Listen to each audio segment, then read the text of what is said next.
So this next panel has been labeled a lightning round, and I'm actually looking forward to seeing what a lightning round is really like. I sort of imagine people sort of jumping up and down on the stage. But we're going to have 4 presenters. Each of them are limited to 10 minutes. And I've already informed them that at the end of their 10 minutes, I'm going to get up and I'm actually going to stand up here next to them so that they know that that's right. That's the lightning at that particular point in time, and they're supposed to sit down at that stage. Our very first speaker, and I also should say we'll have a little bit of time at the end for questions and answers. So each speaker, if you could come up here, do your presentation, you can then sit back down so you can actually see the PowerPoint presentations.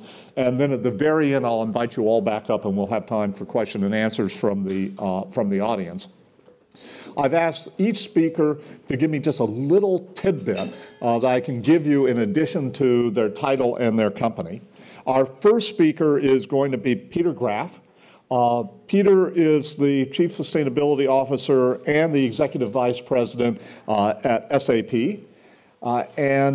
Peter wanted me to let you know that he is passionate about not simply creating a sustainability strategy, but creating a sustainability strategy at SAP.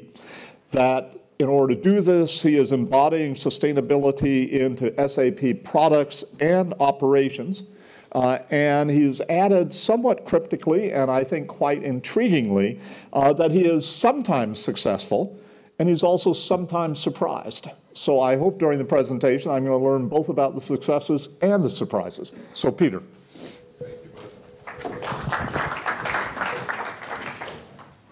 What a pleasure to be here. Enjoy your lunch. I want to talk a little bit about SAP's journey to sustainability. And SAP is an interesting company. We have about 17 billion euros in revenue. That's like $1 trillion or so these days. And we produce help produce about 70% of the world's chocolate and beer, so we are mission critical. In fact, 75% of the world's business transactions are going through an SAP system. And that is said so lightly, but it means that we feel, and we felt back when we started this entire journey, that we have a tremendous opportunity and almost an obligation to do something about the changes that we see in the world. So when I turned 40, I asked myself the audacious question whether being the head of marketing is what I wanted to be for the rest of my life. And I concluded that I wanted to do something that's a little bit more purposeful. And to the shock of my CEO back then, I started to lobby for SAP to make sustainability the strategic priority of the company. Now, we are now at 65,000 employees, and making a change like this isn't that easy. I actually went and researched about half a year with 100 of our bigger customers around the world in all industries and all geographies. And I found that people are doing this for 3 reasons, and that's exactly the 3 reasons that I used, together with a team of renegades, to convince the SAP Management Board to take on this challenge. The first set of reasons are all around perception. So it was very easy to convince the head of marketing that sustainability is going to help with our brand. The head of HR loved the fact that the young people, the next generation, is looking at this as a major criterion, whether or not they're going to join this company. And what I found also interesting is we had a little bit of a crisis of employee engagement back in 2008.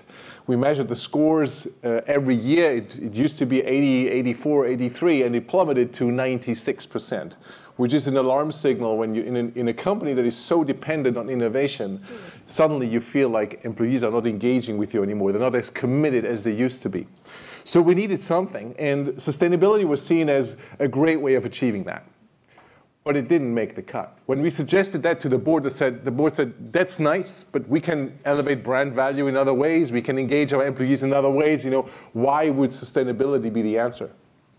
Okay, we said, there's another set of reasons why you need to be interested. They all have to do with profitability, because there is a new market. The head of sales goes, oh, okay, tell me about that market.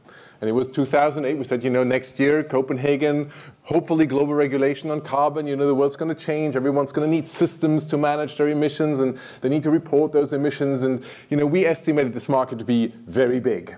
Now, we turned it into a business way above 100 million euros a year, but we didn't really hit the kind of optimistic hockey stick predictions we made back in 2008, like any good corporate developer.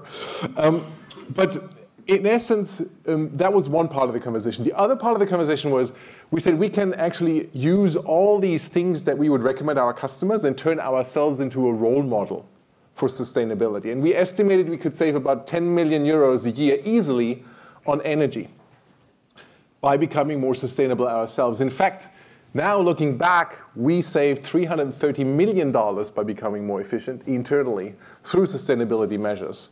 So we have lived this business case extremely successfully within SAP, but still back then, that wasn't the reason why we sold it.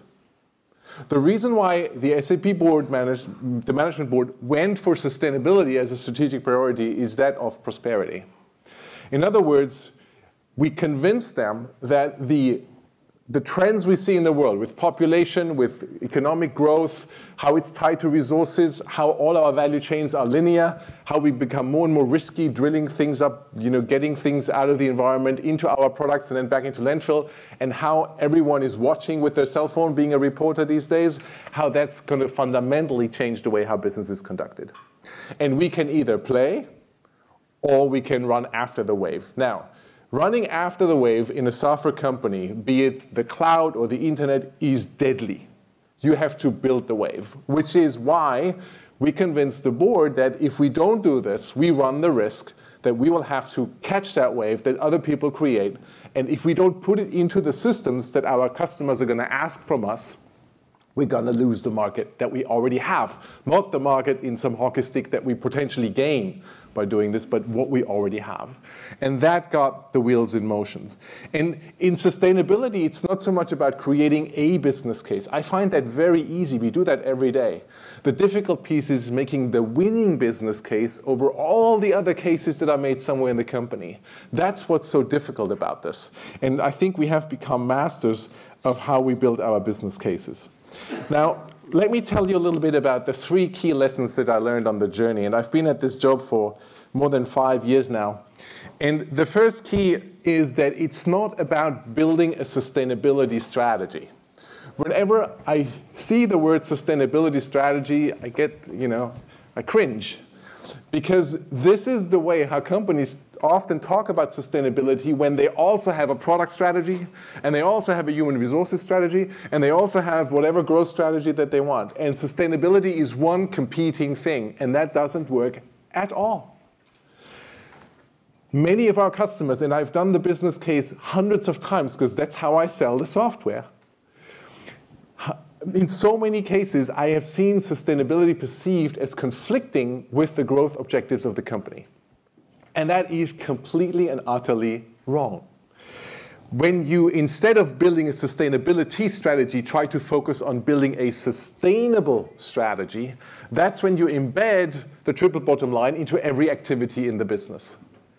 And you start, and that's the most important sentence during the first 10 minutes of your beautiful lunch, you start where the company creates the core of its value.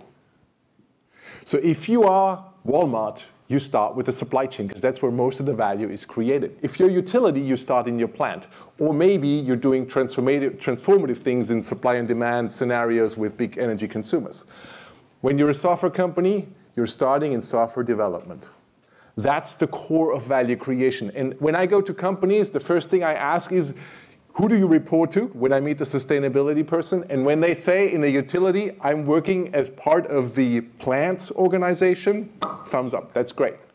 And if you're at Coca-Cola and you're in marketing, that's perfect. And product definition, that's where sustainability is happening. So put it at the core of where value is created. The second part, what I learned is that better is not good enough. And let me give you a very simple example. We talked about cars before, and I love cars. I love electric cars. I've driven a Leaf for 3 years. I can't wait for my i3 to arrive next month. The car organizations have managed to make cars 60% more efficient between 1970 and 2010. 60%. That's an amazing achievement. At the same time, the number of cars grew by 300% in the world. And that's what's happening when we lose the big picture. And what I am using very, very often, and where we are focusing our innovation and disruptive innovation around sustainability is how can we transform an industry to make much more intelligent use of resources. Let me use the car example to explain to you what that means.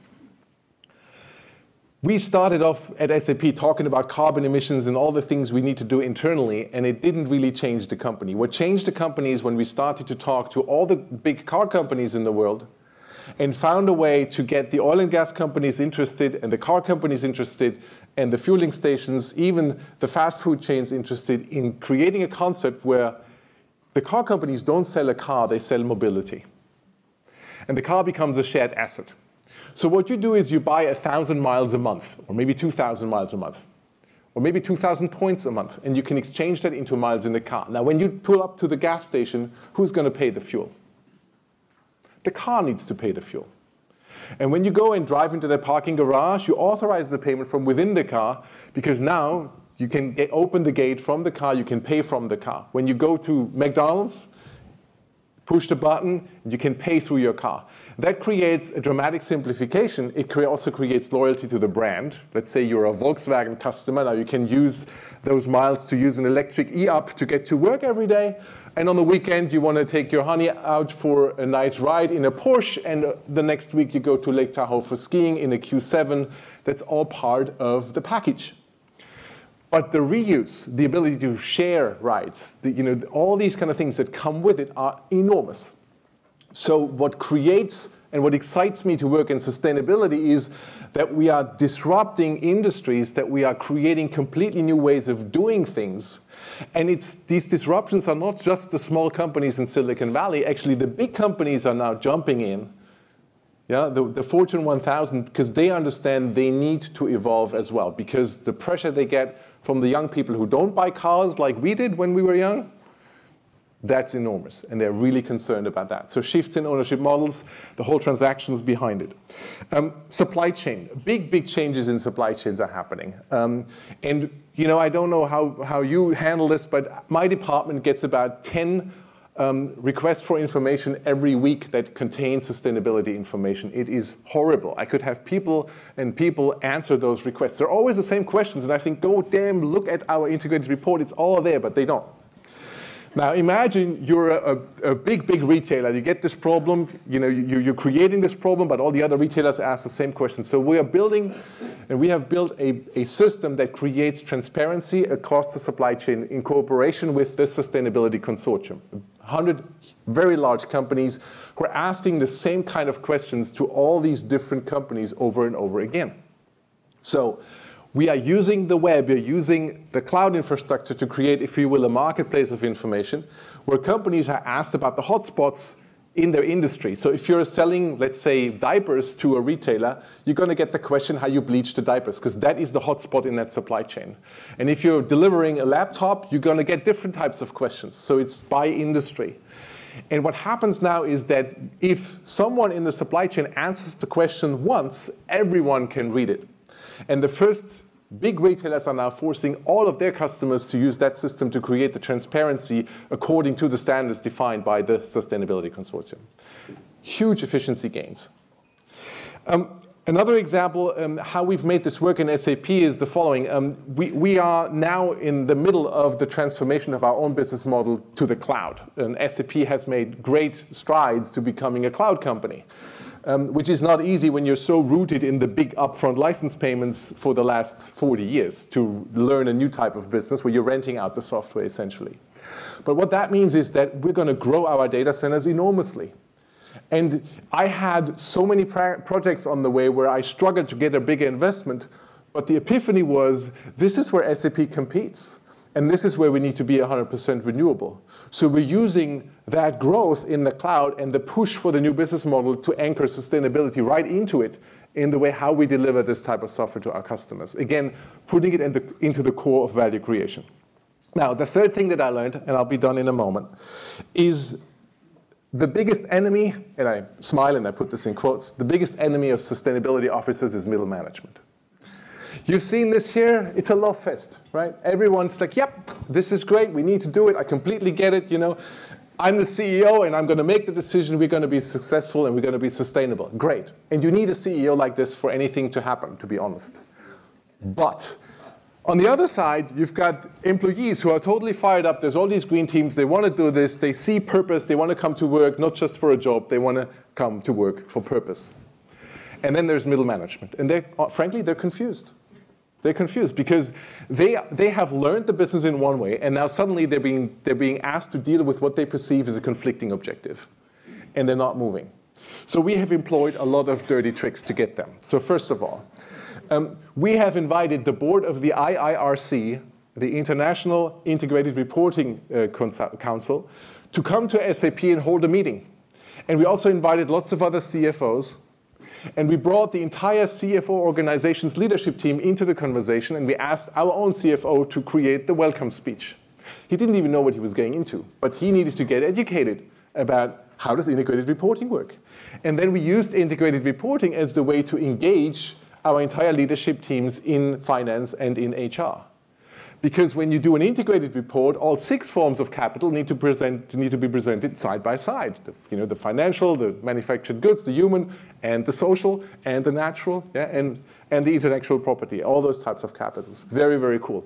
We even went a step further and we created a chart where we say, here's the connection between your non-financial performance and your financial performance. So we know for every %, for example, of retention that goes up or down, that's 62 million to the margin, to the bottom line. And we create all these relationships between energy consumption and margin. So the business case is brutally apparent to everybody, because that's how we are creating our integrated report. Another trick is that we align with the KPIs of the business leaders. So if you go to someone who's trying to sell, don't talk to him, he can't fly, because that creates carbon. Tell him how to sell more intelligently, how he can get more efficient in selling by using telepresence as a supporting tool, and. One of the things that I found also interesting is that employees, the employee engagement we have really taken to almost scientific levels. We always go after employees in 4 ways, with a great change story, like every day we commute from Earth to the moon, back to Earth, back to the moon. That's crazy. Do you understand? Yes, we get that. That's crazy. So what can we do about it? You need to give them tools. That's the second. So we introduced a carpooling scheme at SAP, a new application called To Go. 12,000 people are using this every day.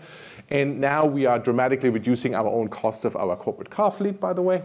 We got the CEO to participate, which changed participation dramatically, because now you have a role model. And we give them incentives, all the way from preferred parking to, during month of service, we donate $1 for every mile that you save to a charity. So we're always hitting them in many, many different ways. That's a great way to move forward. And finally, we talked about learning. I am blown away. We recorded a 6-week class on sustainability, which talks about all the way from how do you create the business case, build the strategy, how do you transform business processes. And we put this into a class, 15 minutes recordings, 34 of them, with self-tests and multiple choice. In 2 weeks, 12,000 people registered for that class. A business class done by SAP. I mean, I understand these kind of numbers when we do like programming mobile devices and stuff like that. But a business class, that's unbelievable. And it enhances our position in the fight for talent, because we need the best brains in our company. We're about innovation. And I was waiting for that moment. Yeah, but many different ways, and I'm sure you might have some questions afterwards that I look forward to answer. Thank you.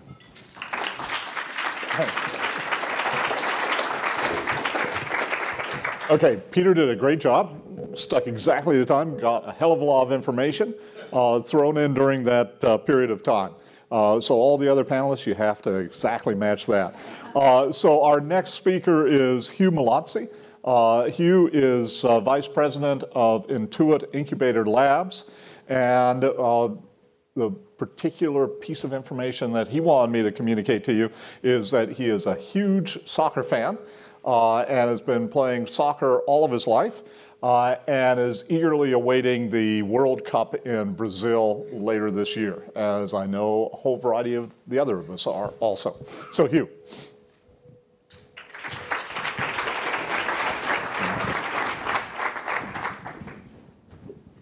So thanks, everyone. It's a tremendous honor to be speaking here today. Of course, I noticed there's a great rich diversity of people in different functional backgrounds here, which I think speaks to how sustainability can truly become this team sport, as Secretary Jewell mentioned. For me in particular, I'm here to talk about innovation. I'm not a sustainability expert.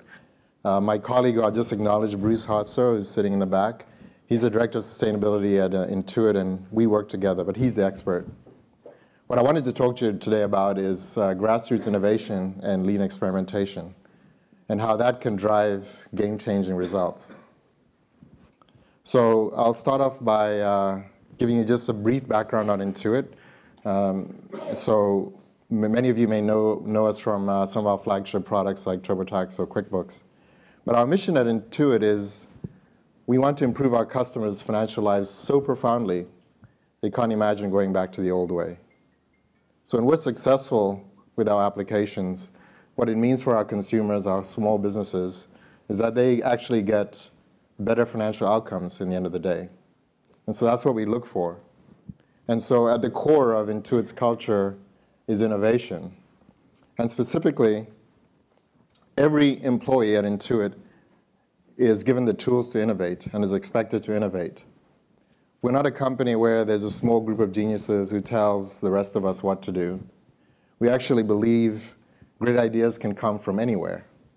And in fact, the best ideas actually come from people in the front lines, because they're the ones who are typically interacting with customers and are likely to get those insights that lead to game-changing innovation.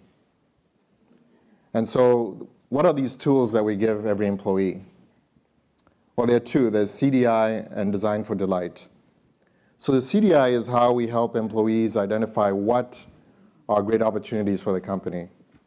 And so CDI is customer-driven innovation. And what it is, as you can see on the left side, is first we want to find an important unsolved customer problem, and one that we believe we, or those we enable, can solve well, and that we can build a durable competitive advantage over time. So that's the what, how we identify what we solve. And then the how is Design for Delight. So Design for Delight is Intuit's version of design thinking. And it has these three key principles. First, you want to develop deep customer empathy. We believe if you're going to develop products that delight customers, you need to understand them better than they understand themselves. And secondly, we believe in going broad before you go narrow. So human nature, when you're presented with a problem, is to fall in love with the first idea that comes to mind. Well, research has shown that that's very rarely the best idea you can come up with. And in fact, it usually takes lots and lots and lots of ideas to get to that great idea. And sometimes the great idea is a synthesis of many ideas. And that's why you want to go broad. And then finally, rapid experimentation with customers. And I'll talk about this a little bit more in lean experimentation. But what we're seeing in the Valley now is, what used to be in vogue in the past was the waterfall process, one where you do a lot of research, you study your customers, you come up with a design, and ultimately then the perfect plan on how to build an offering. But what we're saying works much more effectively is this notion of going to customers. We believe you can't learn too early or too often from customers. And so you start off with something that is lean and fast, learn from what's working and what's not working, make course corrections, and ultimately that leads to groundbreaking products. So these are the tools we give our employees. And again, at Intuit, we aspire to be this 30-year-old startup with 8,000 innovators in it. Now, experimentation. Key to having a great culture of innovation is this idea that when you make decisions through experimentation, then the best ideas win, you make best decisions. Founder Scott Cook, he says, the boss is no longer the Caesar. You think about maybe in the old days, people come present the boss ideas, and the boss, depending on what they like it or not, they'll go thumbs up, thumbs down. Well, that's no longer the role of the boss. And Eric Ries, who wrote the book, The Lean Startup, he says, actually, the question of our times is not, can we build a product? Because in the software world, any software engineer is worth their salt will tell you, I can build anything. But it's really, should we build it? And so with experimentation, what you're trying to learn is, how do I really, have I discovered an important problem, and have I solved it well, and well enough that customers are getting value from it, and there is an economic benefit in the end of the day. And so Eric Ries, hopefully many of you are familiar with his book, The Lean Startup. He talks about how the most effective startups are actually not the ones with the best ideas. In fact, he said, you know, all ideas suck. It's actually the startups that actually go from ideas to building them, to deploying them to customers, and then learning from them. And that's what informs making those ideas better. And so the best startups go through this lean experimentation loop very fast. Because the key is you want to get to those great ideas and great products before you run out of cash. And of course, this is a principle that applies just as well to large enterprises as it does to startups. And just to illustrate, you know, here is a depiction of what the typical waterfall process would look like. Somebody's out in the wild, they observe something, that an idea sparks, they put together some spreadsheets and some slides and they present it to leadership. And then if they're really fortunate, a decision is made to say, okay, go ahead, we're going to fund this. They design it, they build it, they put together a great marketing plan, then they launch it to customers. Well, by the time customers get this product and we learn whether or not this is going to be successful, the company has invested lots and lots of money. So the lean experimentation approach says, you know, let's do things a lot differently. Let's actually bring users into the picture much, much sooner. And instead of working on slides and spreadsheets, let's actually build something, present it to customers, and let's see what works and doesn't work. And that's how we make the decision on what to resource. And so in this culture, you go from making decisions by politics and PowerPoint to actually a meritocracy of ideas, where the best ideas prove themselves. Now, Andy Geis, he said something a little bit scary about sustainability officers. Well, what is their role? Well, I actually believe in a lean experimentation world, even though we say, okay, the boss is no longer the Caesar, there is an important role for leaders. And I believe for the future for sustainable leaders as well. You know, the first is issuing the grand challenge. What problems are really important to us? And as you can see, sustainability officers can talk about how sustainability is important to all of us, not just from the perspective of green, but from the perspective of, look, this is our business. And as Peter was saying, how do we make our business sustainable? And that's how we can pose the problems. And again, then all employees, the grassroots, can all be engaged in coming up with solutions. Next thing is to lead with questions, not answers. You know, the idea here is you're challenging folks. And when they present solutions, ask questions about how does the solution work. Push them to do more. You know, a lot of times what the best innovation is about is really challenging the status quo, challenging the belief systems. And usually somebody will come up and say, yes, I can do something more. So you want to challenge with questions. Then, of course, savor the surprises. You know, in the lean experimentation journey, you always find that when you put something in a customer's hands, you get a reaction you weren't expecting. Those are the things to savor. Those are what lead to groundbreaking innovations that you weren't expecting. And also, you want to savor failures. You know, you want to have a culture where when something doesn't work, people don't get penalized for it. In fact, what you want to do is celebrate the learning. And finally, it's about passion. You know, there's no startup in the world, no product that has ever been successful without this fundamental ingredient, which is the passion of the employees.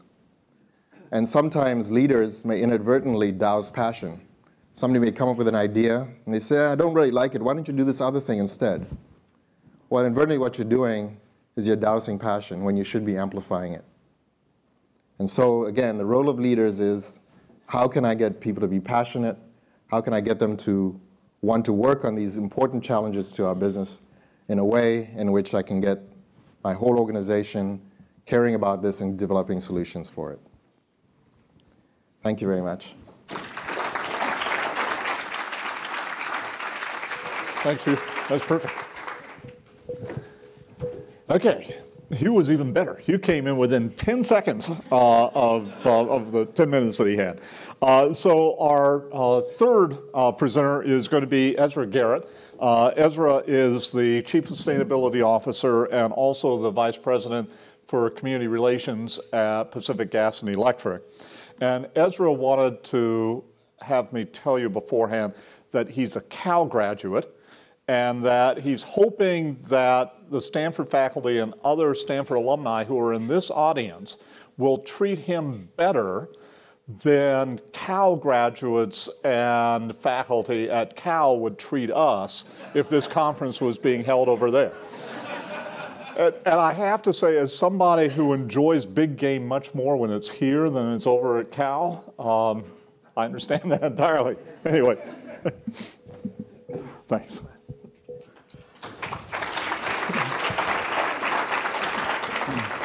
Well, thank you, Buzz, and good afternoon, everyone. It really is a privilege for us to be included on today's program with such an impressive group of participants, speakers. So I want to thank the Stanford team here for the opportunity to share a little bit about PG&E's sustainability journey. What I'll share is really kind of two observations on what we see as emerging best practice and trends within corporate sustainability, and do that by sharing two examples of sort of how we're approaching that at our company at PG&E. Before I get started, though, I want to acknowledge Barry Williams, who introduced himself earlier. He's the lead director for the PG&E Corporation Board. And in addition to being a tremendous business, corporate, and community leader, he's been one of our strongest supporters of the sustainability program at our company. You know, in a corporation, leadership matters when you're talking about support and resources. And his presence at this summit today, as I think really underscores his commitment and how important it is for a company to have commitment at the highest levels to doing this work. I also want to acknowledge Chris Benjamin, who runs our sustainability program. It's really his work that I'll be sharing with you today. And with that, I'll kind of jump into it. At PG&E, you know, really our sustainability program, when we launched it in a formal way in the mid to late 2000s as a structured corporate sustainability program, was really firmly rooted in our company's historic environmental commitment. As a company, we've been really on the leading edge in terms of how we support both our customers in being more efficient and sustainable in their own energy usage. You look back over the 30 years since we initiated our energy efficiency programs, energy use in the state within our service area on a per capita basis has remained flat, whereas the rest of the country over that time period has risen per capita by over 50%. As a company, in terms of the energy that we deliver to our customers, we've performed quite well there. We deliver some of the nation's cleanest energy. Secretary Jewell wondered out loud, you know, if these lights were powered by fossil fuel sources. I'm going to see her this afternoon at another meeting, and I'll be very pleased to let her know that 55% of the lights here are actually powered by renewable or emission-free sources. So when we launched the program and we sort of figured out what the role of the CSO should look like at our company, at the time it was very focused on advocacy, very focused on policy.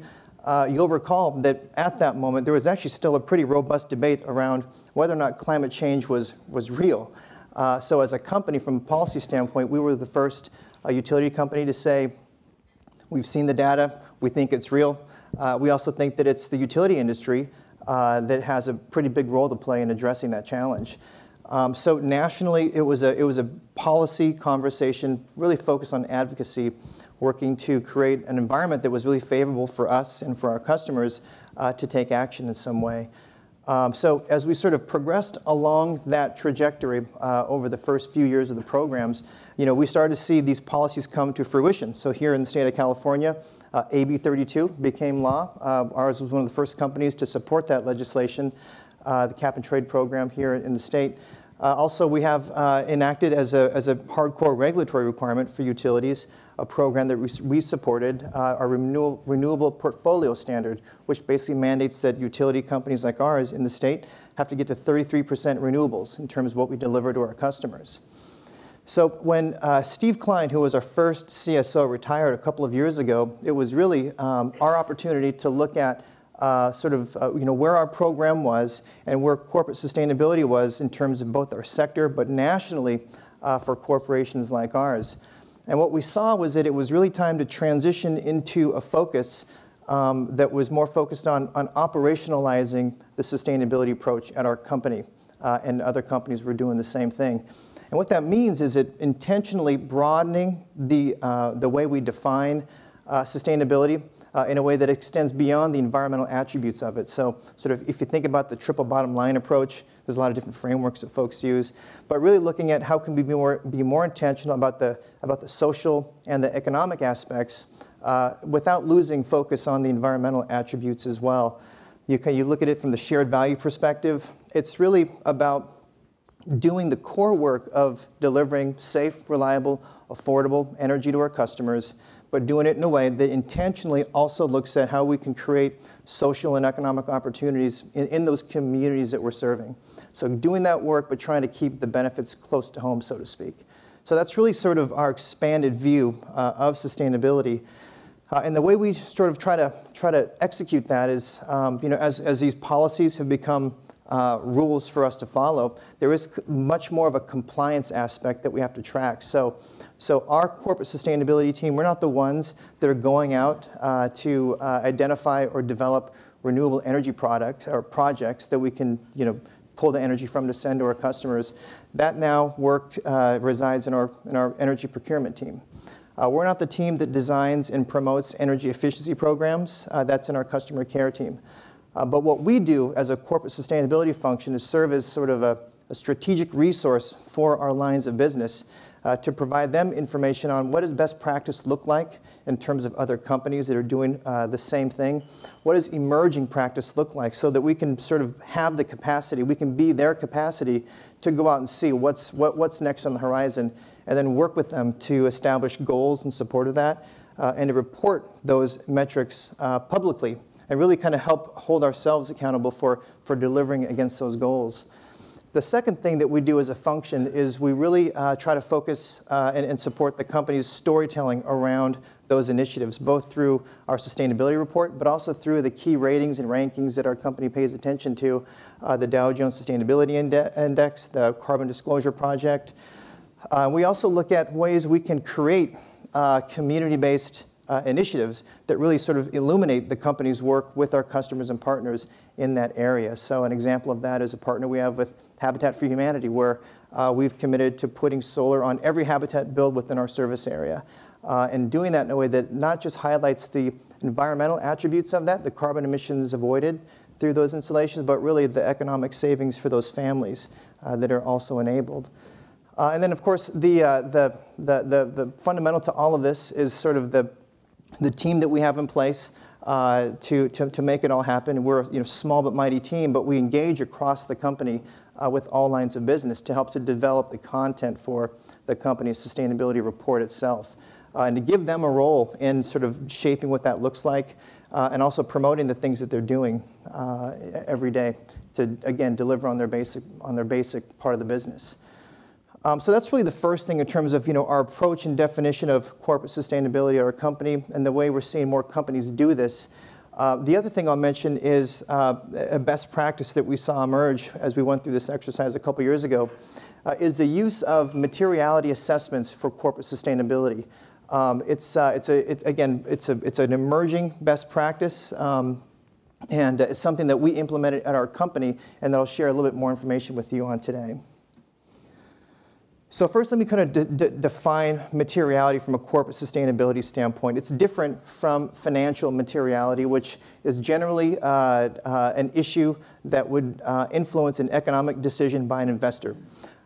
Materiality from a corporate sustainability perspective really is a broader view, and it's the identification of key issues that would affect the long-term sustainability or viability of a business itself. And so it's a much broader set of key issues for a utility company, things like public safety, energy efficiency, distributed generation, things that are actually outside of environmental aspects of a company itself are all fair game. We brought in a third party. It's also a best practice group called Sustainability to help lead the process for us And this next slide here really kind of maps out sort of the process that we undertook to develop this assessment. So I'll skip very briefly to what the deliverable ultimately is for a materiality assessment. It's essentially a grid that maps out the key sustainability issues for your company, and it maps them along two axes. One is sort of the level of importance for external stakeholders, and the other is the level of importance to the extent it's a risk or opportunity from the company perspective. But what I would offer here, and sort of underscored here on the slide, is that the process by which you undertake this exercise is really, in a lot of ways, just as important as the deliverable itself. You know, another key attribute of a good sustainability program that we've observed is their role in helping to facilitate robust stakeholder engagement for that company and for lines of business within those companies, to really take feedback on what's working well at those companies and to demonstrate that you're taking that and you're taking action on that feedback as well.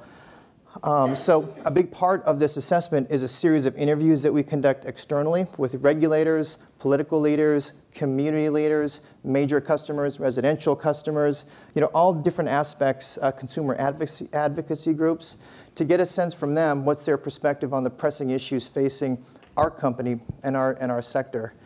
The other half of that is interviews with key leaders and line of business employees at PG&E. Everyone from the chairman and CEO to folks on the front lines working on a crew are asked about those same questions. And then sustainability does a lot of extensive research on our sector as well. And what we do is they identified for us, it was 18. So some utility companies, it's 12, some it's 25. For our company, there were 18 issues that were identified. And then we kind of go through a process of validating that with the different internal and external stakeholders. So from there, you kind of put it all on a matrix, and then you use that to inform both your goal setting, your reporting, but also in terms of, you know, what are the things that you're going to focus your time and resources on. Ultimately, you know, if you're trying to say that everything about your company is potentially a sustainable aspect of the business, you still need a process to sort of set priorities and to figure out how you're going to allocate your time. So second to last slide here, this is what our materiality matrix looked like. It's kind of an eye chart here, but a couple of things I'll point out. So along the y-axis, that's the level of importance that external stakeholders placed on those issues. And across the x-axis on the bottom is the PG&E view. The upper right-hand quadrant, those are where you're going to find the issues that are of greatest sort of material importance to both sets of stakeholders. And the scary thing about doing something like this is really twofold. One, there's always a concern that your external stakeholders and your internal stakeholders are going to say, hey, you know, why isn't my issue sort of higher up over there? And the other issue or potential risk is that those issues that are up in that upper right-hand quadrant end up not being well aligned with what you as a company are saying publicly are your most important priorities. And that's why really sort of the process that you use to go through this is very important, because as you're socializing this with the stakeholders, you're able to see very early on whether or not those results are going to end up where you thought they would. And also you're able to give your stakeholders a sense that, look, these are all material issues. The upper right-hand quadrant are just those where there is the best alignment between your internal and external stakeholders. Last slide here, as I'm getting the hook, is just another aspect of the exercise that demonstrates the interconnectivity of many of these issues. So in terms of our water issues, water was further back on the left-hand side, but you can also demonstrate its connectivity to the higher priority issues. Again, you know, happy to answer more questions about this when we're up here together as a panel. Thank you. Thanks, Ezra. Appreciate it.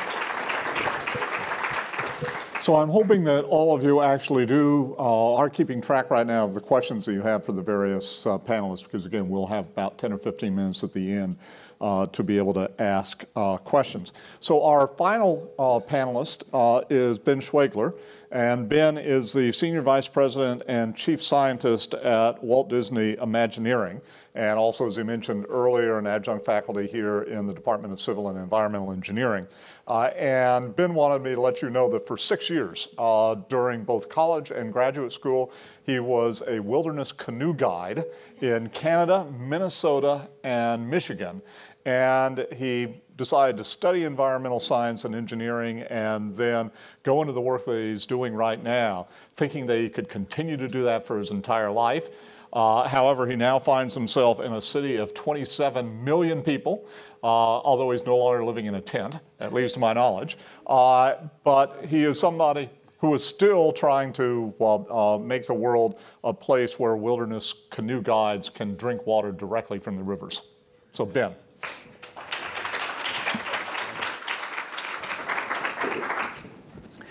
It's really nice to work for the Walt Disney Company because that company almost never needs an introduction. So I will just ask one quick question. Is there anybody here in this room who has never seen a Disney movie, watched a Disney television, or been to a Disney theme park? And usually I bring my wallet and hold it up, but anyway, okay, so you've all heard of it. That's really good. What I want to talk about now is the growth process that we have gone through to become a really international company. We have gone to China. It is a major strategic initiative for the company, and that has introduced to the company an enormous amount of challenges that we never thought we would face.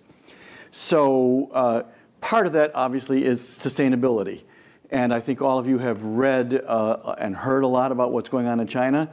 We have established a new research laboratory in China. I'm the managing director of that laboratory.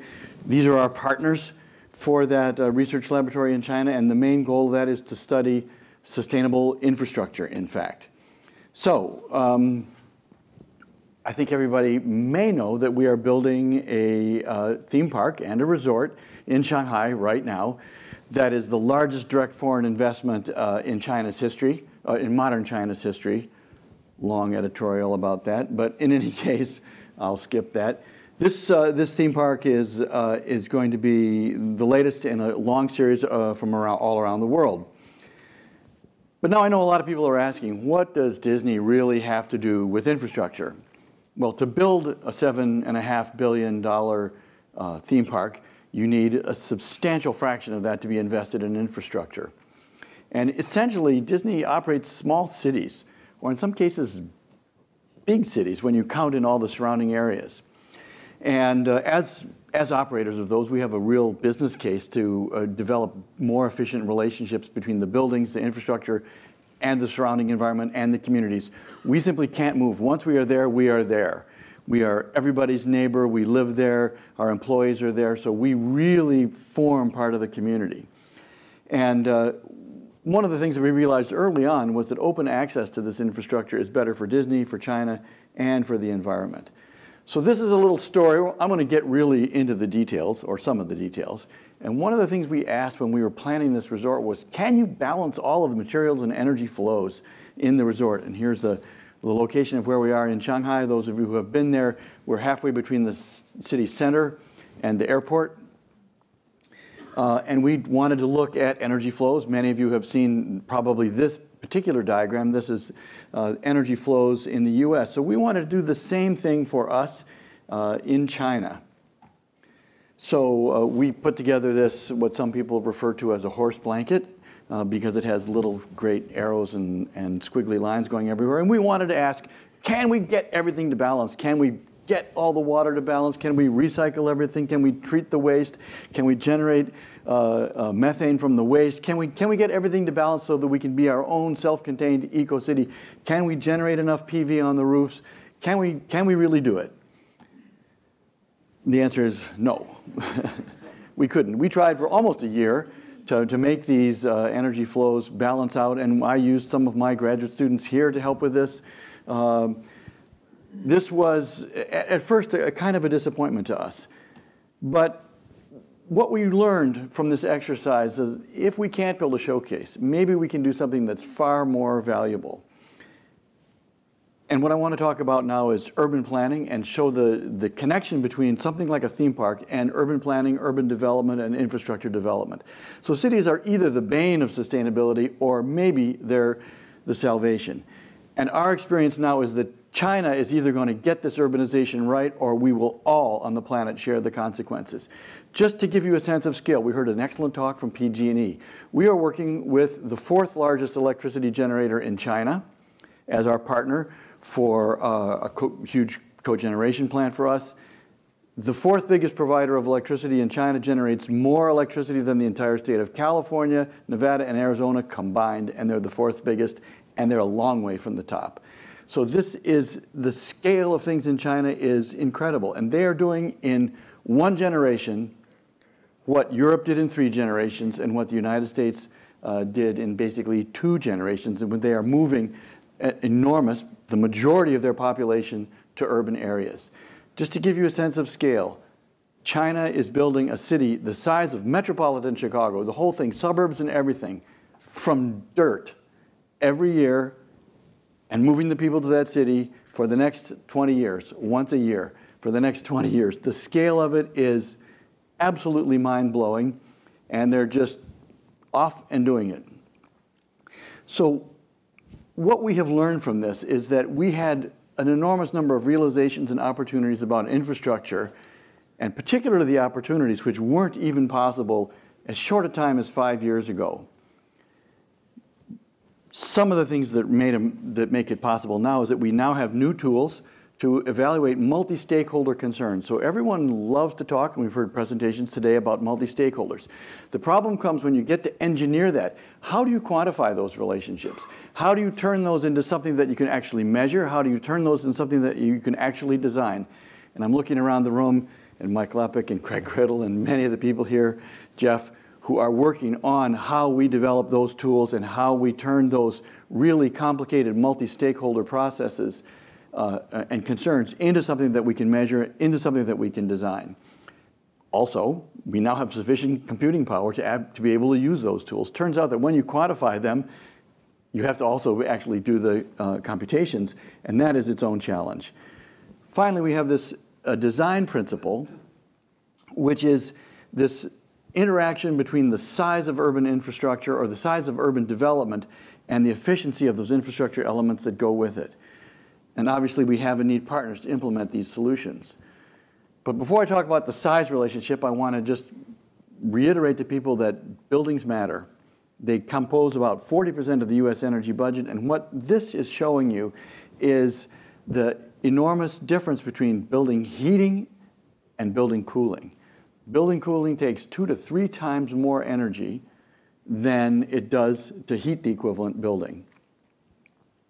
So this places an enormous challenge on designers of buildings, and you have to integrate both of the occupant behavior, you have to integrate the building physics itself, and you have to integrate the design. So we've heard a couple people mention cooling towers. Just to say this, cooling towers are the bane of air conditioning. If you don't get those right, your efficiency for air conditioning actually plummets. So going back to this interaction between size and efficiency, and it turns out that how you define efficiency makes an enormous difference. So take, for example, water. We've heard a couple of people mention water. If you live in Southern California, where I used to live, and you use 400 liters a day, and you reduce your water use to 300 liters a day, nothing changes in your life, or very little changes in your life. You change out some appliances, you change the type of gardening that you have, not much changes. Your quality of life isn't changed. If you live in Central Africa and you use 4 liters of water a day, and you can get to 40 liters of water a day, everything about your life changes. Everything. Your health improves, your educational attainment improves, everything improves. So clearly, just using less is not enough. You need a multi-stakeholder concept of what it would mean to be an efficient user of water. And that might look something like this. Fraction of water recycled per kilowatt hour per person per meter squared of habitable space per day. I'm not saying that that is the answer, but it's something that includes multiple stakeholders in the built environment, in the way you operate the environment, in how you treat water as a resource. And what we have learned in our effort to balance this is that it turns out that there's a sweet spot of size. We think that that size is somewhere between 8 square kilometers and 12 square kilometers, and that that size is largely independent of density.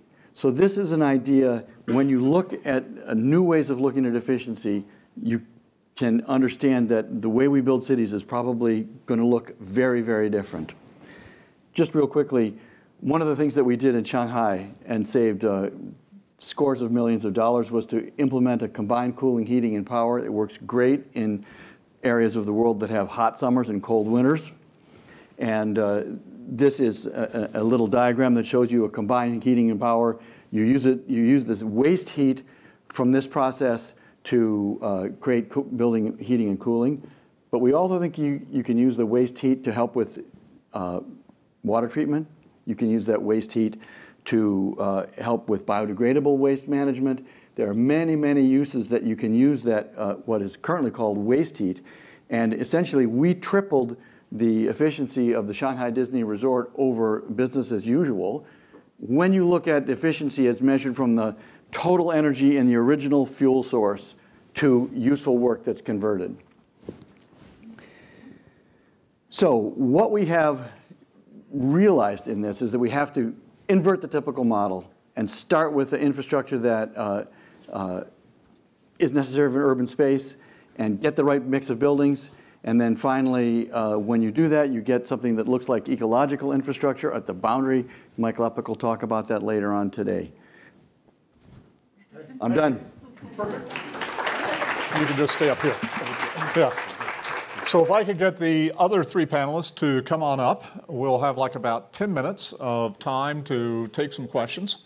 So while they're coming up, who's going to ask the first question? That way we can bring the microphone around to you right now.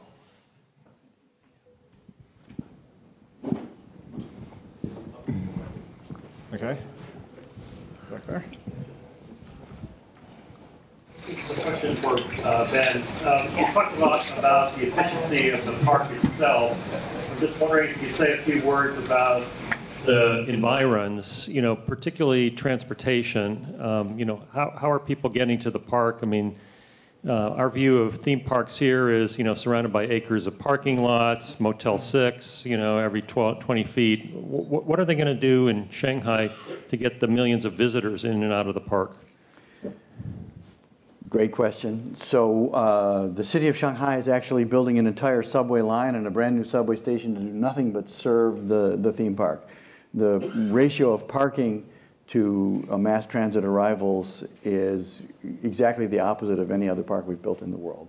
So, and incidentally, I just want to say about transportation, this size of 8 square kilometers to 10 square kilometers is a circle with a radius of a 15-minute walk, which is the centers for urban light rail transit networks. It's a happy coincidence. We don't know why that size seems to work, but it does. Okay, next question. Over here. Also a question on Disney. I assume there's going to be a castle in the park. And how many days out of the year do you think the visitors will be able to see the castle? Or how did you think about smog?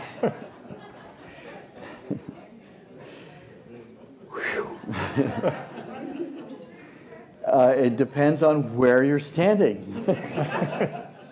Obviously, air pollution is an enormous issue, not just for us, but for everyone, which is why we worked so hard to develop metrics of efficiency, which is why we plan to have the vast majority of our guests show up by mass transit. Yeah, I'm going to stop right there, and I'll be happy to talk to you at length later. Obviously, the Magic Kingdom is something that inspires questions. Questions other than on the Magic Kingdom?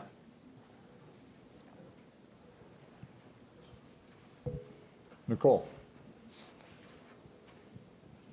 Peter, I was wondering if you could talk more about the commute alternative program at SAP. I know that you've done quite a bit about that. You talked about a couple of the elements of it. So if you could talk more about some of the other elements, and also if you've done any research into the efficacy and participation levels in that program. First of all, there's a big benefit to SAP by doing this because we're a company based on innovation, and the problem is in a company of 60,000 people, the left hand doesn't know what the right hand does. So our idea was to really take the water cooler conversation into the car. In fact, if you summarize all the time that people spend getting to work and back home, it's about 20 work days a year that are wasted time. So we wanted to fill that with meaning and purpose and create loyalty, increase our ability to onboard new employees, make mergers, acquisitions easier because people talk to each other. So that was the first thing. The second thing is we started off by advertising it as Save the World or Save the Planet, which was a complete failure. The advertising inside SAP that worked was meet new people, know the gossip. So people have, they have very different motivations why they would join. Money wasn't the one. In the United States, time might work on the carpool lane. I'm not so sure. But essentially what the program does is you give the program your address, and it tries to organize a carpool for you every day. So it's an active system. It's not that you have to kind of punch in requests all the time. You can do that too, but essentially the system's going to wake you up if there's an opportunity around it. And sometimes the system just creates an opportunity, saying these guys live so close, they should. Bing, here you go. And the way how we've done this is also by completely automating all communication. So it sends you a meeting request, it's showing up in your calendar, and so it's very, very convenient. The whole itinerary, who meets whom, where. People show up on the mobile phone, at time of pickup. You see where the other guy is. So, it's pretty elaborate. It's elaborate because, developers are the most nasty customers anyone could have because they know what could be done, and they always complain if it's not done yet. So we've used this internally for 2 years. Created about $5 million of value, saved $1 million in fuel directly for our own fleet, saved a big chunk of money in travel reimbursements because people travel to the airport together now, not separately, which makes a big change. Parking is very expensive, limos are expensive. And it's kind of our own thing. Now, the good news is that we're offering it to Silicon Valley for 6 months for free. Starting in 2 or 3 weeks, we're going to run a campaign here. Because this is not about the fact that there are no carpooling programs in the Silicon Valley, but we as a company want to take ownership of orchestrating it and putting some money behind it. And then hopefully many customers will buy it after the 6 months. But we're also launching a B2C program so people can continue to use it. But there are obviously benefits to running this as a corporation, your own branding, you have analytics on how your guys come to work, whether you need to promote it a little more in San Jose because that doesn't work. So I can talk for hours about this. I think it's very exciting. It's new business for SAP. We've never done B2C kind of stuff. So it's exciting. I think it's great. It's the first time I've ever heard the word free and SAP in the same sentence. Yep. It scares the hell out of our people. Okay, next question. Hi, this is another question for Peter. This is Lisa from Gap.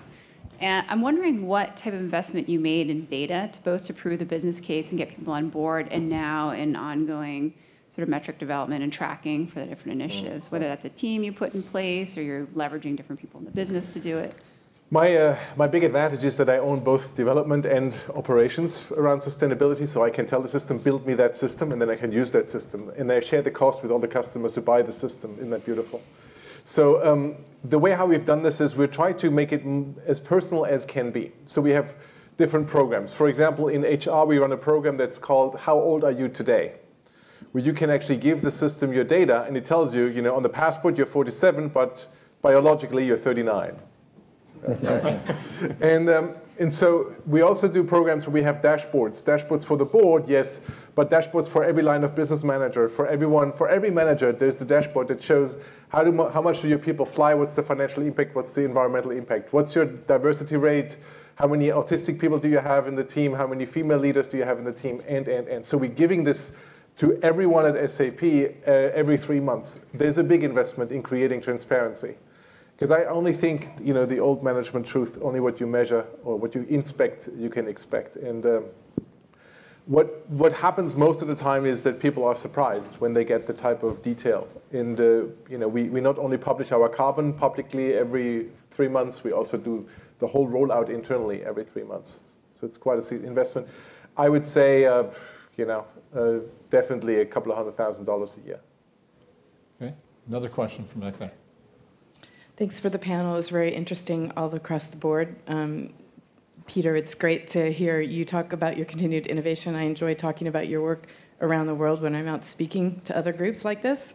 I have a crazy question, Ben. I'm wondering if you guys are looking at the impact of fireworks and whether there's any innovation going on in that space around the world. Yes. Can you share a minute? I'm quite interested in that. Of course we look at it. And yes, we have developed a really innovative system to launch fireworks with compressed air.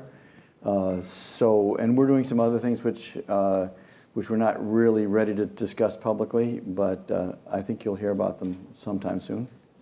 That's very cool. Okay. Barry, I think you have the last question. I had a question for Ezra. First, I want to thank you for that introduction. You obviously did your research and realized that I'm also on the compensation committee.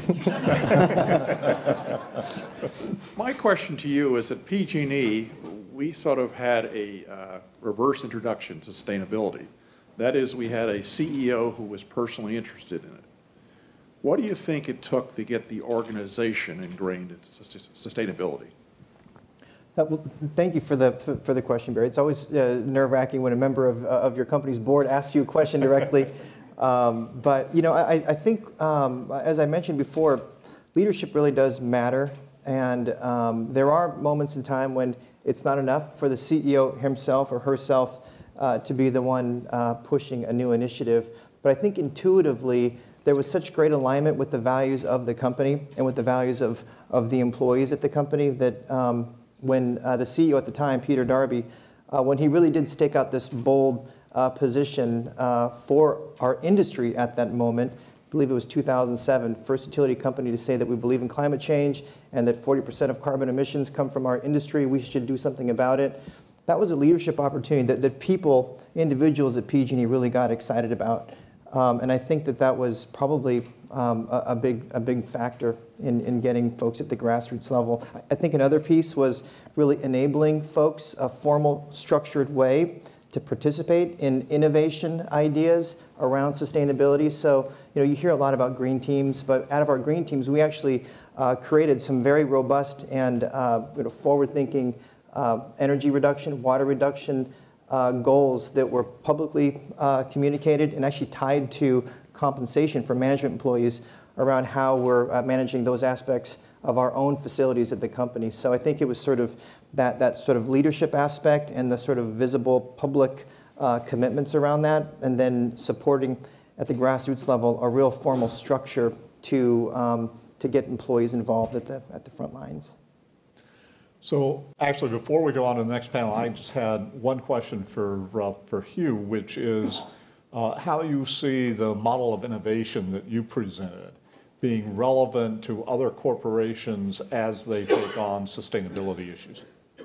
Yeah, I mean, we already heard from some of the examples. You're seeing companies already doing this, but it's, again, tapping into the grassroots, we found has actually given us the most dramatic innovations, at least in the last 10 years at Intuit. Just talking about products like SnapTax, which lets you do your taxes on your phone. That came from an employee, a group of employees, not a top-down driven innovation, but they started experimenting and eventually became a big part of our TurboTax business. And so at Intuit, I sit on a team, we call ourselves Innovation for Social Good. I sit on it with Bruce, who's our Director of Sustainability. And again, what we're trying to do is create those grand challenges so that employees can contribute to the solutions. And I think that's an easy thing that any company can do. Okay, thank you. So hope you join me in just thanking Ezra, Hugh, Peter, and Ben for their presentations.